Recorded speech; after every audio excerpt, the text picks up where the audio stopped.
আস্তে এগিয়ে চলো। সেই সঙ্গে সমস্ত টোটোগুলোকে বলবো তোমরা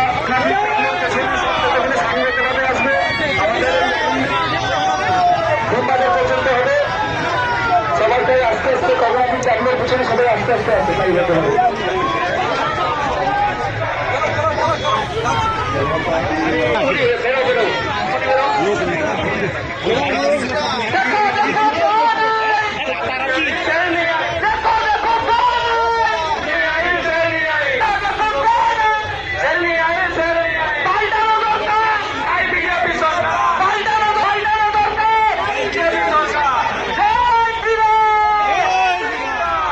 क्या माहौल है।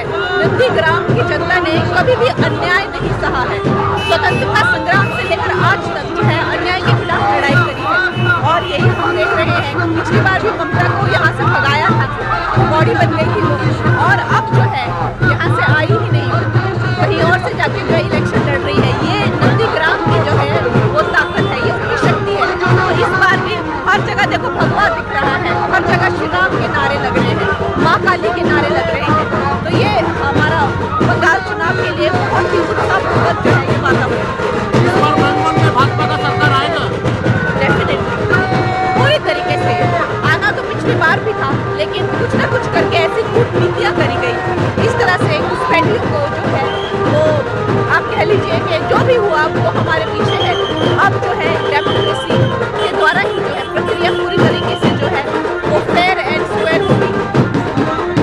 सबसे बड़ी बात किसी को भी ममता से करने की, ममता का जो है अब दबदबा बिल्कुल खत्म है।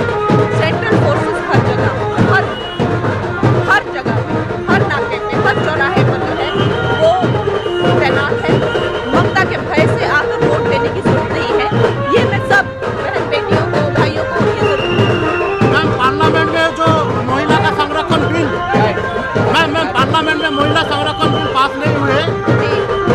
कल प्रधानमंत्री जी ने जाति कांग्रेस में भाषण दिया है, टीएमसी वालों ने भी उनका साथ दिया है पार्लियामेंट में। इन्होंने अपनी भद्दी शक्लें जो है, इनके जो चरित्र है उसकी भद्दी शक्लें जो है इन्होंने पूरे भारत को दिखा दी। ये महिला विरोधी हैं। ममता कहती हैं कि रेप हो जाए पैसे ले लो, लेकिन हम तुम्हें जो है वो बचा नहीं सकते। कहती है 8 बजे से बाहर निकलो नहीं, क्योंकि हम तुम्हें बचा नहीं सकते। इसका मतलब घुसपैठियों के सामने उन्होंने पूरी तरह से घुटने टेक दिए हैं। उनके वश में अब नहीं है चीजें, उनके हाथ से निकल चुकी है। उनकी शक्ल देखो आप, कैसी उनकी शक्ल हो गई है। उनके हाथ में प्रशासन रहा ही नहीं हुआ है। अब यही, इससे पहले घुसपैठिए यहाँ पे सरकार चलाए, ये टाइम है कि ममता को निकलना पड़ेगा।